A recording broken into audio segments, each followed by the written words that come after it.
Good morning everyone. आज हम देखेंगे क्लास 11 का एक और experiment that is simple pendulum. हमारे पास इसका एम है to find the value of gravity that is g with the help of simple pendulum. इस चीज के लिए हमें क्या क्या चाहिए, ऑपरेटर्स रिक्वायर्ड अगर हम देखें तो सबसे पहले simple pendulum, thread, stop watch, vernier callipers, metre scale and hanging stand.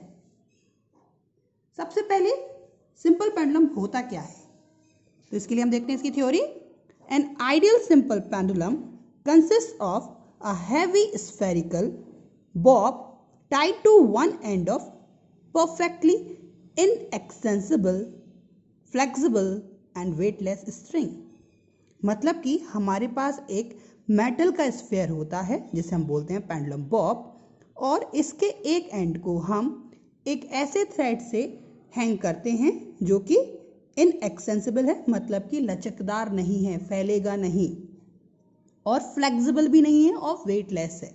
उसको हम बॉब को उस थ्रेड से जब हैंग कर देते हैं तब ये क्या बन जाता है, एक सिंपल आइडियल पेंडुलम। अब हम जानते हैं कि हमारे लिए चाहिए है वैल्यू ऑफ ग्रेविटी, तो हम ग्रेविटी की वैल्यू पेंडुलम से कैसे लाएंगे। हमने क्लास 11th में ही चैप्टर नंबर 2 में यूनिट ऑफ मेजरमेंट में और चैप्टर नंबर ऑस्किलेशन में पढ़ा है that is time period of a simple pendulum is given by capital T equal to 2 pi under root L upon G, जहाँ T time period है, L effective length है और G gravity है।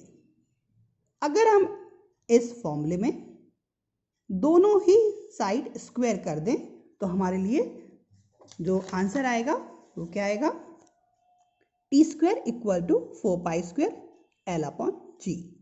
G को इस साइड ले जाइए, T square को इस साइड ले आइए, तो हमारे पास फॉर्मूला बन जाएगा small g equal to 4 pi square into L upon T square. अब अगर हमें यहाँ L की वैल्यू और T की वैल्यू पता चल जाए तो हम स्मॉल g की वैल्यू फाइंड कर सकते हैं। इट मीन्स हमारा जो एक्सपेरिमेंट है वो आसान हो जाएगा। So gravity small g equal to 4 pi square L upon T square. तो सबसे पहले हम समझते हैं small l, that is length of simple pendulum, और we can say effective length of simple pendulum.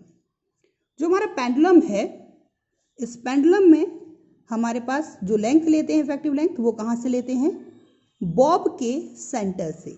Bob के सेंटर से हैंगिंग पॉइंट तक का डिस्टेंस हमारा इफेक्टिव लेंथ कहलाता है, ना कि जो आपने थ्रेड लिया हुआ है केवल उसका लेंथ। अगर हम बात करें तो सबसे पहले बॉब की रेडियस निकालेंगे। तो बॉब की रेडियस कैसे निकालेंगे, हम वर्नियर कैलिपर्स हम यहाँ यूज़ कर रहे हैं, आपने वर्नियर कैलिपर्स यूज़ किया हुआ है, एक्सपेरिमेंट कर चुके हैं, तो वहाँ वर्नियर कैलिपर्स की हेल्प से हम पहले उस स्फेरिकल बॉडी का डायमीटर लेंगे, आउटर डायमीटर। अब हम जानते हैं अगर हमने डायमीटर निकाल लिया तो उसका हाफ कर देंगे तो क्या आ जाएगा, रेडियस। तो मतलब कि यहाँ से यहाँ तक का कैलकुलेशन हो गया। अब सिंपल स्केल की हेल्प से हम इस हुक की या हैंडल की भी लेंथ को मेजर कर लेंगे। हमने जो एक्सपेरिमेंट कर रहे हैं, हमने जो बॉब लिया है उसमें हमने जब diameter of pendulum bob measure किया तो हमारा कितना है 1.8 सेंटीमीटर, और रेडियस कितनी आ गई 0.9 सेंटीमीटर। सिंपल स्केल से जब हमने हुक को मेजर किया तो हमारे पास की लेंथ कितनी है 0.7 सेंटीमीटर। मतलब कि जो हमारी लेंथ है यहाँ से यहाँ तक वो कितनी हो गई 0.9 plus 0.7 that is equal to 1.6 centimetre. अब अगर हमें g की वैल्यू फाइंड करनी है और हमें कैलकुलेशन इजी करनी है, वैसे तो हम l की वैल्यू कुछ भी ले सकते हैं, बट हम कैलकुलेशन को इजी करने के लिए हम यहाँ टोटल इफेक्टिव लेंथ कितनी ले रहे हैं 100 centimetre that is equal to 1 metre. ऐसा क्यों, ताकि हमें कैलकुलेशन बहुत कम करनी पड़े।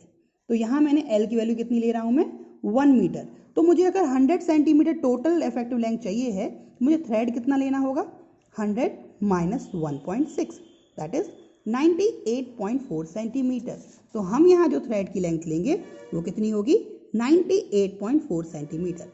याद रखने वाली बात यह है कि जहाँ भी आप थ्रेड लेते हैं वहाँ उस पर मार्क कर लीजिए, क्योंकि जब आप हैंग करेंगे तो ऐसा नहीं होना चाहिए कि ये जो पॉइंट आपने थ्रेड लिया है वो हैंग करने के बाद इधर आ जाए, इसलिए पहले मार्क कर लीजिए, थोड़ा एक्स्ट्रा थ्रेड लीजिए और वहाँ टाई करिए जहाँ से वो मार्क लगा हो। तो हैंगिंग पॉइंट से सेंटर तक का डिस्टेंस आपका टोटल 100 होना चाहिए अगर आप L = 1 ले रहे हैं।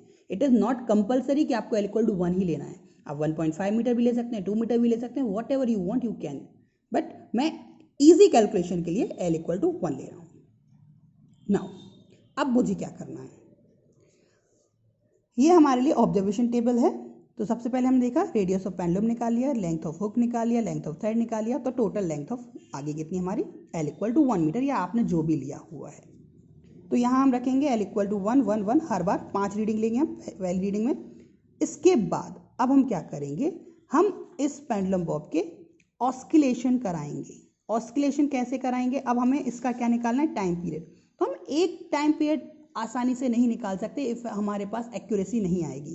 तो एक्यूरेसी लाने के लिए हम इसके 20 oscillation 20 to and fro motion को देखेंगे और उसमें जितना टाइम लगेगा उसको हम यहाँ नोट करेंगे। ऑस्किलेशन मतलब कि अगर हम यहाँ से बात करें तो यहाँ से जब वो पूरा इधर जाने के बाद वापस इधर आएगा और फिर इधर, दिस इज 1 ऑस्किलेशन, 2 3 4, तो जितने भी 20 ऑस्किलेशन में जो हमारा वॉच टाइम बताएगा उसको हम यहाँ नोट कर लेंगे। इसके बाद यहाँ जो भी टाइम की वैल्यू आएगी, सपोज यहाँ आंसर है 40 सेकेंड, तो हम क्या करेंगे, टाइम पीरियड, तो 20 ऑस्किलेशन में अगर 40 सेकेंड लग रहे हैं तो 1 ऑस्किलेशन में कितना लगेगा, 40 / 20, और हम जानते हैं 1 ऑस्किलेशन में लगने वाला समय क्या कहलाता है, टाइम पीरियड। तो हमारी टी की वैल्यू कितनी आ जाएगी, 40/20 = 2 सेकेंड, या जो भी आए, 41 आए तो आप 41/20 करिए, 42 आए तो 42/20 करिए, what ever you will get यहाँ आप रखेंगे और इधर हम इसका स्क्वायर कर देंगे। ऐसे ही हम 5 बार रीडिंग लेंगे, जो भी हमारी वैल्यू आएंगी T1² T2² रखेंगे और उनका कैलकुलेट करके मीन निकाल लेंगे। इसके बाद हमारे पास फॉर्मूले में हम वैल्यू पुट करेंगे। एग्जाम के लिए आप याद रखें π² की वैल्यू होती है अप्रॉक्स 9.87, π² की वैल्यू, तो ये आप याद रखिए।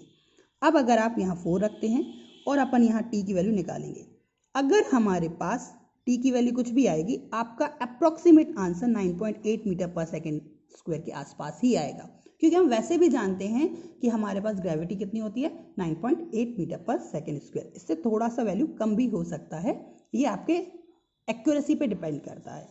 अब कुछ प्रिकॉशंस हैं जो आपको याद रखनी है कि जब भी आप ये प्रैक्टिकल करेंगे तो सबसे पहले आपको करना क्या क्या है वो आप देख लीजिए। सबसे पहले आपको ये याद रखना है कि हैंगिंग पॉइंट से आपका जो बॉब है उसकी इफेक्टिव लेंथ पूरी इधर तक होनी चाहिए, दैट इज सेंटर पॉइंट तक।